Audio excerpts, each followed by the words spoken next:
बेड़ी। जयशंकर प्रसाद। बाबूजी 1 पैसा। ये सुनकर मैं चौंक पड़ा। कितनी कारुणिक आवाज थी।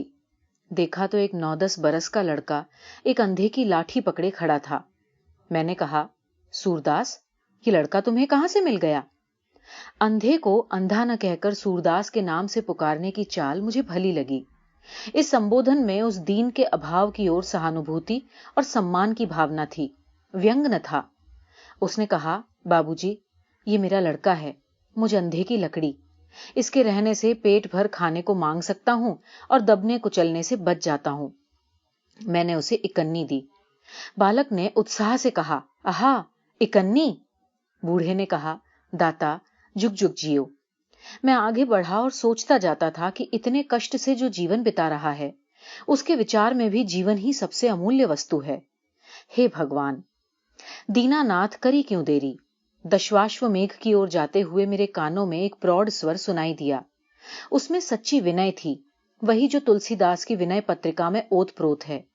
वही आकुलता, सानिध्य की पुकार, प्रबल प्रहार से व्यथित कराह, मोटर की दंभ भरी भीषण भौं भौं में विलीन होकर भी वायुमंडल में तैरने लगी।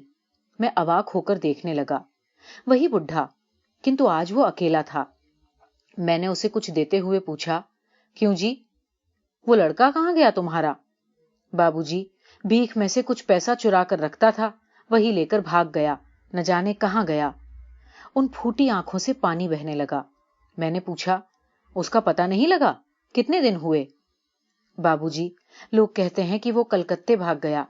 उस नटखट लड़के पर क्रोध से भरा हुआ मैं घाट की ओर बढ़ा। वहां एक व्यास जी श्रवण चरित की कथा कह रहे थे। मैं सुनते सुनते उस बालक पर अधिक उत्तेजित हो उठा। देखा तो पानी की कल का धुआं पूर्व के आकाश में अजगर की तरह फैल रहा था। कई महीने बीतने पर चौक में वही बुढ़ा दिखाई पड़ा और उसकी लाठी पकड़े वही लड़का अकड़ा हुआ खड़ा था। मैंने क्रोध से पूछा, क्यों बे, तू अंधे पिता को छोड़कर भाग कहां गया था? वो मुस्कुराते हुए बोला, बाबूजी, नौकरी खोजने गया था। मेरा क्रोध उसकी कर्तव्य बुद्धि से शांत हुआ। मैंने उसे कुछ देते हुए कहा, लड़के, तेरी यही नौकरी है, तू अपने बाप को छोड़कर न भागा कर। बुढ़ा बोल उठा, बाबूजी, अब ये नहीं भाग सकेगा, इसके पैरों में बेड़ी डाल दी गई है। मैंने घृणा और आश्चर्य से देखा। सचमुच उसके पैरों में बेड़ी थी। बालक बहुत धीरे धीरे चल सकता था।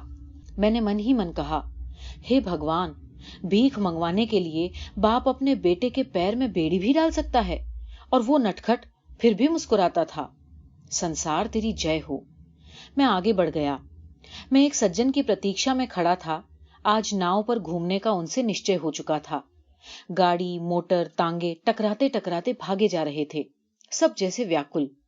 मैं दार्शनिक की तरह उनकी चंचलता की आलोचना कर रहा था। सिरस के वृक्ष की आड़ में फिर वही कंठ स्वर सुनाई पड़ा। बुढ़े ने कहा, 3 दिन और न ले पैसा।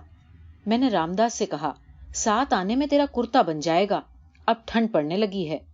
उसने ठुनकते हुए कहा, नहीं, आज मुझे 2 पैसा दो, मैं कचालू खाऊंगा। वो देखो, उस पटरी पर बिक रहा है। बालक के मुंह और आंख में पानी भरा था। दुर्भाग्य से बुढ़ा उसे पैसे नहीं दे सकता था। वो न देने के लिए हठ करता ही रहा, किंतु बालक की विजय हुई। वो पैसा लेकर सड़क की उस पटरी पर चला। उसके बेड़ी से जकड़े हुए पैर पैंतरा काट कर चल रहे थे, जैसे युद्ध विजय के लिए। नवीन बाबू 40 मील की स्पीड से मोटर अपने हाथ से दौड़ा रहे थे। दर्शकों की चित्कार से बालक गिर पड़ा। भीड़ दौड़ी, मोटर निकल गई और ये बुढ़ा विकल हो रोने लगा, अंधा किधर जाए? एक ने कहा, चोट अधिक नहीं। दूसरे ने कहा, हत्यारे ने बेड़ी पहना दी है, नहीं तो क्यों चोट खाता? बुढ़े ने कहा, काट दो बेड़ी बाबा, मुझे न चाहिए। मैंने हतबुद्धि होकर देखा कि बालक के प्राण पखेरु अपनी बेड़ी काट चुके थे।